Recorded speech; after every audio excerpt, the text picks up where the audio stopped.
Guys, so I've finally got my date for the hospital, and I thought I'd share with you all because it's you guys who give me this chance to get better, and it's you guys who gave me this mental peace the last month or however long it's been since I knew I was going to get this treatment, because prior to that I wasn't thinking I can get better because it had just gone on so long. I definitely started losing hope.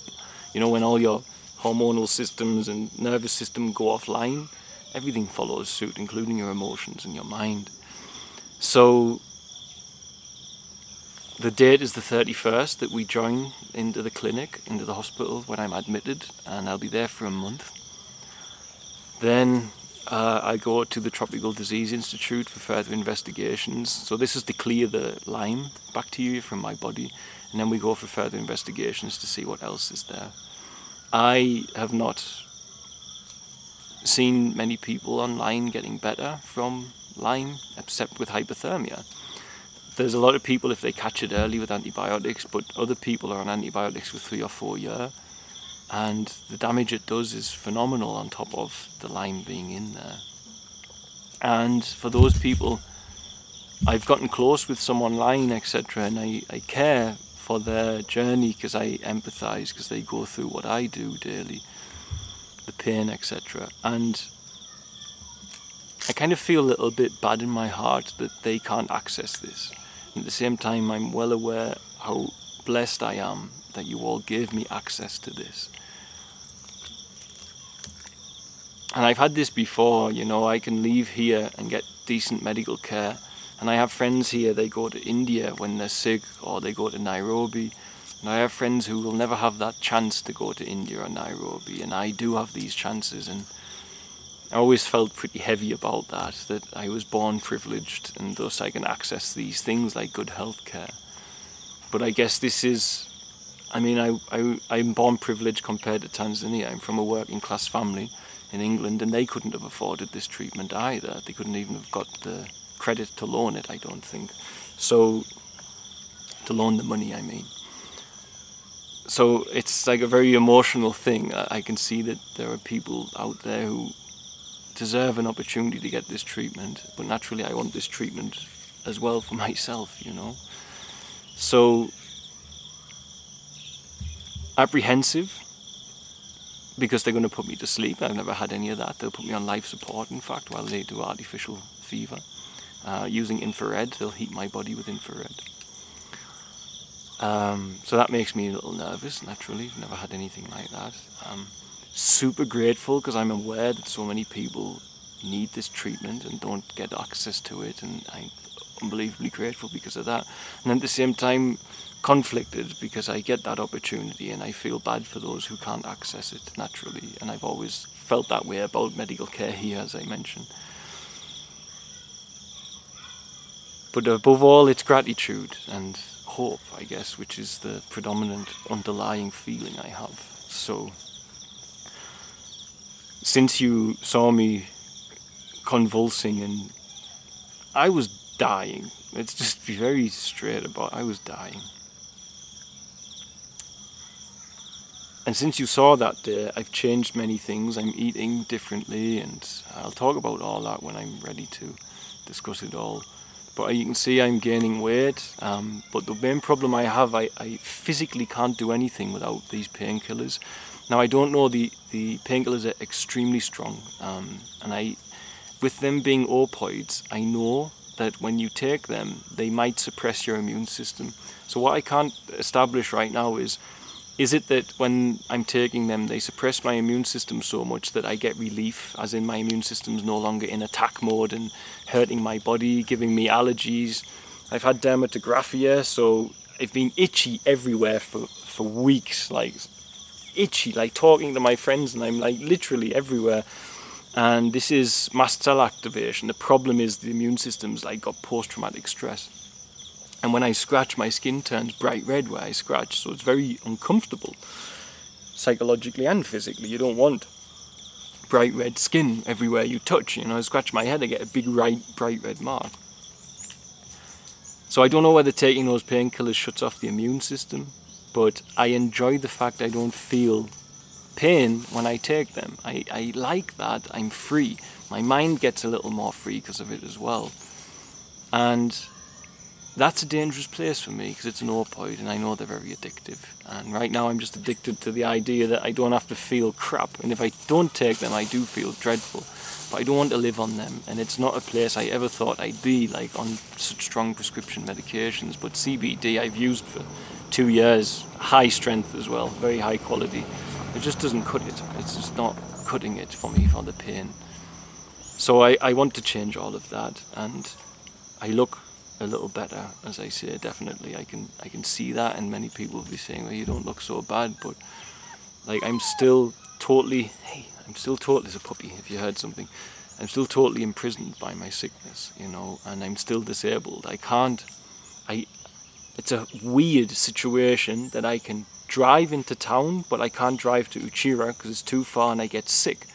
Basically, once I get to this point of exertion, I get an attack, like a flu attack, and I get very sick. I get dizzy, my tachycardia, my increased heart rate gets worse, and I just get sick, very fluish feeling, headaches, just awful. You just feel awful, stuffy in your head. And it's like this point you can go over and then it starts. And it's hard to gauge when you're going to go over that window of your energy. And that is a very tiring part of the sickness, because you're always scared. You know, I've never been for a walk with my son and my wife since he was born. I've never been for one because I physically can't. You know, I can't walk a kilometre straight direct without it costing me a week of my life to recover, and I'm sick of the amount of my life I've lost to bed this year naturally. So I'm super excited that I might get better, little nervous that it might not work, you know, all them doubting Thomas voices in your head that we all have. But ultimately the important news is that I have an opportunity to take this stand against my sickness.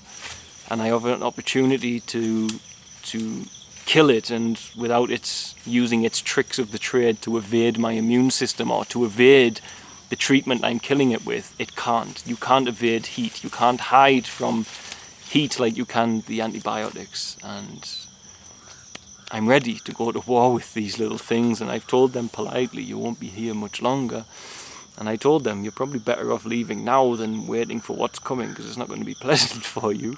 But they don't seem to be listening anyway. So, but I'm excited and I'm grateful, but I'm naturally apprehensive as well. But I